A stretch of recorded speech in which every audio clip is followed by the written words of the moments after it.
Apex ranked tier list. We're going to see in Season 5 going into Season 6 who is the worst and the best legends to use in ranked. Let's go.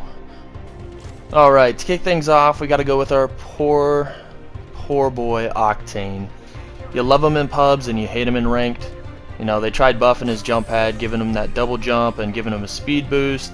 It's just not enough to keep him viable. I mean, you got so many different people out here that you could use instead, and yet you still people running him almost every single team. I don't know why. It's the lower levels, of course, but I mean, they need to completely rework him if he's ever going to be usable in ranked. And as for now, that's why he's ranked 13th on the list in D tier. Alright, coming in number 12 is going to be the one and only Mirage. Now, I know a lot of people are going to disagree with this, only because of his new rework. I mean, it definitely made him amazing. It made him really fun to play in those 1v1 situations, even 1v2 situations.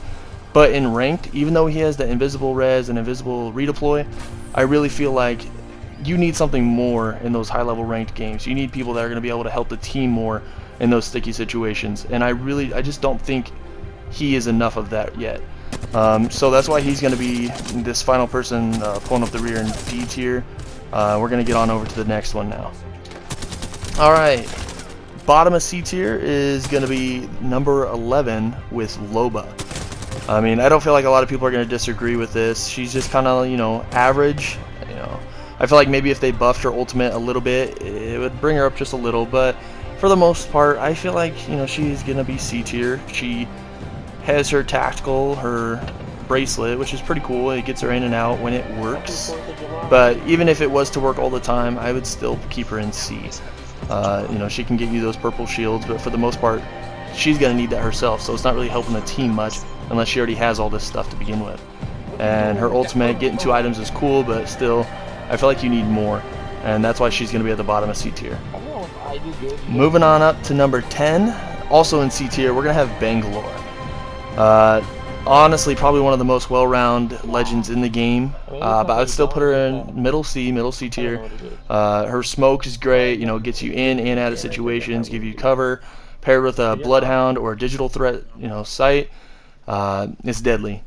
And with her coming in at C, it's only because I feel like her ultimate could be buffed. Everybody's going to say this. Everyone's going to say that her ultimate is just not enough to keep her in those high-level games. You know, you could run right through that and sprint through and get out of the other side before it blows up. I mean, it's just not enough to stop a team from pushing. It may delay them slightly, but if they're good, they're still gonna get you. They're gonna get through that, and that's why she's here in C. Moving on to the next, we're gonna have Pathfinder. So this guy, in my opinion, he went from S tier. He went all the way from S tier, top of the game. This guy could do anything and everything, and he was just in so many in-game matches. But now, I mean, with his nerf, a lot of people kind of bailed on him. And I'm seeing people come back to him, giving him those chances, and just kind of adjusting to his grapple time delay. And I feel like he could make his way back if they just, you know, slightly buff that. But as for now, since he cannot zip and zoom around like he used to, I'm gonna go ahead and I'm gonna put him here in C tier. He's just not as good as he used to be, and I feel like they need to buff him a little bit. Alright, starting off B tier, we're gonna have Bloodhound. I mean, if you are an aggressive team, or you yourself are very aggressive, this is one of the best legends you can go with. The scan, the ultimate, you can outrun anybody, you can push anybody. I mean, I think even an Octane is going to have a hard time getting away from an ulted Bloodhound. This guy paired with the Bangalore, it's a nightmare. So, I mean, he's a perfect option, but I feel like they're still better, so that's why I'm going to put him in B tier. Alright, next on the list at number 7 in B tier, we have Watson. Her pylons are great, they always have been. Her ultimate is just, it's insane. But the one thing I have noticed playing against her now, so instead of, I mean, obviously you're not going to push into that. You're not going to push in and just, I mean, get hit by the pylons and then get messed up by her. No, I mean, everybody's kind of learned. You just shoot her ultimate, and then from there you're good to push. So I feel like her counter is pretty easy now. She could be ulted by a crypto drone. You could shoot her ultimate, and then throw in a caustic bomb, and I mean that messes up her whole team. There's just so many ways to counter a Wattson that I feel like she is a good B tier now. She's not up in S or A like I feel like people would rank her. This is where I would put her in my opinion. Alright, starting off our A tier is going to be Wraith coming in at number 6.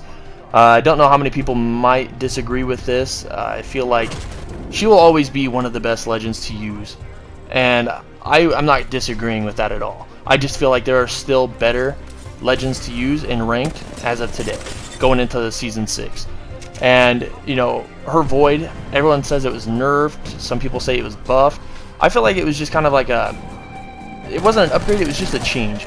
You got an extra second in the Void, you move, what is it, 30% faster, and the downside of that is that it just takes a slight second longer to enter that. I feel like it's a buff. It works well. You get out of those sticky situations the same. It just takes a second. You have to work for that. You can't just get it anytime you want. As for her ultimate, it's always been good. You can portal anywhere, get your team in and out of situations. You can never go wrong with a Wraith. But there are still better, so she's at A. Next in A tier, coming in at number 5, so we're in the top 5 now. And this guy used to be in the bottom of my list. I really don't know what has happened. I just feel like it's the meta right now. If you don't have him on your team matched with a specific other person, then you are at a disadvantage, and that is Crypto. Crypto with his EMP ult, oh man.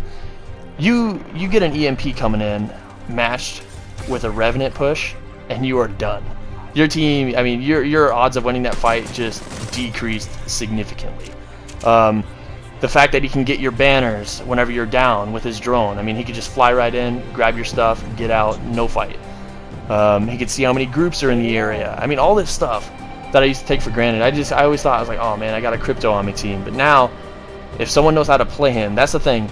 You love him and you hate him, because if you don't know how to play him, he's a disadvantage to the team, and if he is good, then you're going to win that game. And that's why he's in the middle of A tier at number 5. Next on the list, finishing up A tier, is going to be Lifeline. Man, her and those freaking combat reses, I don't even know what you can say about it. You can get 2 people up at once. You're using your drone on one, you're getting the other one up. If you can't do that, you're behind the shield, popping out to take more fire at the enemy. I mean, it's so hard to counter her. You just have to keep laying down fire and hope you drop her instead of her team. And I mean, that's all you can really do, and that's why she's going to be at the top of A tier. She would be S if she had those, fast heals that they took away from her. I mean, they had to. If they would have kept that, this lady would be top notch. She would not be beat. But that is why she's going to be A tier. She's balanced. I love the change. I think she's good to stay where she's at. Next on the list is going to be Gibraltar, this tank of a man who's got his bombardment, he's got his dome, he's got fast heals in the dome, he's got fast res. There's not even much more I could say about the man. He's got everything you need on a team, and if you don't have him, you're at a disadvantage. Alright, coming in number 2 in S tier, we're going to have Caustic. Just like the last one, if you do not have this man on your team in ranked, every other team does. You need a Caustic to counter a Caustic. Otherwise, you are losing those in-game circles. He's going to throw down his ultimate, gas out your whole team, and boom, it's game. So, he wasn't around. I mean, he was there, but nobody was using him for those first few seasons. And then now, everybody got him. Every team is using a Caustic. And you have to start it too if you really want to get those ranks up. And last but not least, the one and only Revenant.